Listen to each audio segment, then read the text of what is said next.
Welcome to Vittal Pure channel. இன்னைக்கு சுவையான சுண்டைக்காய் பொரியல் எப்படி செய்யறதுன்னு பார்க்கலாம். 2 மீடியம் சைஸ் வெங்காயம், 1 மீடியம் சைஸ் தக்காளி, 2 பச்சை மிளகாய் கட் பண்ணி ரெடியாக வச்ச அப்புறம் ஒரு பேனில் தேவையான அளவு எண்ணெய் ஊற்றி கடுகு, ஜீரகம், உளுத்தம்பருப்பு எல்லாம் பொரிஞ்ச அப்புறம் நறுக்கிய பச்சை மிளகாய், கருவேப்பிலை எல்லாம் ஒன்றா சேர்த்து வதக்கி, நறுக்கிய வெங்காயம், 4 பல் பூண்டு சேர்த்து வதக்கி, நசுக்கி இருக்கிற சுண்டைக்காயை சேர்த்து வதக்கி, கட் பண்ணி இருக்கிற தக்காளியும் சேர்த்து வதக்கி, தேவையான அளவு உப்பு போட்டு 1/4 ஸ்பூன் மஞ்சள் தூள், 1/2 ஸ்பூன் தனியாத்தூள், 1/2 ஸ்பூன் மிளகாய் தூள் எல்லாம் ஒன்றா சேர்த்து வதக்கி தேவையான அளவு தண்ணி ஊற்றி 5 நிமிஷம் வேக வச்சா டேஸ்டான சுண்டைக்காய் பொரியல் ரெடி.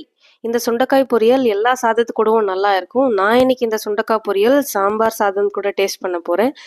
நீங்களும் இதே மாதிரி டேஸ்டான ஒரு சுண்டைக்காய் பொரியலை செஞ்சு சாம்பார் சாதம், ரசம் சாதம், தயிர் சாதம் எது கூட வேணாலும் டேஸ்ட் பண்ணி பார்க்கலாம். சூப்பராக இருக்கும்.